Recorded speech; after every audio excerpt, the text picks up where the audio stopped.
വിശ്വാസി കഷ്ടതയിലൂടെ പണിയപ്പെടണം. ആമേൻ. ഉപദ്രവത്തിലൂടെയും കഷ്ടതയിലൂടെയും പണിയപ്പെട്ടവനെ അതിൻ്റെ വേദന അറിയത്തുള്ളൂ. നിന്ദിക്കപ്പെട്ടവനെ നിന്ദയുടെ വേദന അറിയത്തുള്ളൂ.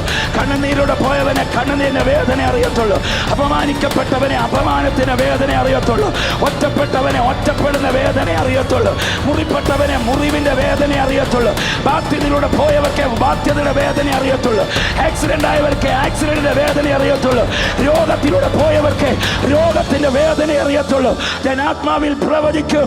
ആമേൻ. മറ്റാരും അനുഭവിക്കാത്ത പ്രശ്നങ്ങളിലൂടെ നിങ്ങൾ പോകുന്നുവെങ്കിൽ മറ്റാരുടെ മേലും ഇല്ലാത്തൊരു വിളി നിങ്ങളുടെ മേൽ കിടപ്പുണ്ട്. നിങ്ങൾ ഒത്തിരി കരയുന്നെങ്കിൽ ഒരുപാട് കണ്ണുനീരോട് തൂക്കാനുള്ള ഒരു വിളി നിങ്ങളുടെ മേൽ കിടപ്പുണ്ട്. നിങ്ങൾ ഒറ്റപ്പെടുന്നെങ്കിൽ ഒറ്റപ്പെട്ടവരെ ചേർത്ത് നിർത്താൻ ഒരു വിളി നിങ്ങളുടെ മേൽ കിടപ്പുണ്ട്. നിങ്ങൾ രോഗികളായി മാറുന്നുവെങ്കിൽ ഒത്തിരി രോഗികളെ സൗഖ്യമാക്കാൻ ഒരു വിളി നിങ്ങളുടെ മേൽ കിടപ്പുണ്ട്. ബാധ്യത അനുഭവിക്കുന്നുവെങ്കിൽ ബാധ്യതകളവരെ വിടുവിക്കാൻ ഒരു വിളി നിങ്ങളുടെ മേൽ കിടപ്പുണ്ട്. മറ്റാരും അനുഭവിക്കാത്തത് അനുഭവിക്കുന്നുവെങ്കിൽ മറ്റാരുടെ മേലും ഇല്ലാത്തൊരു വിളി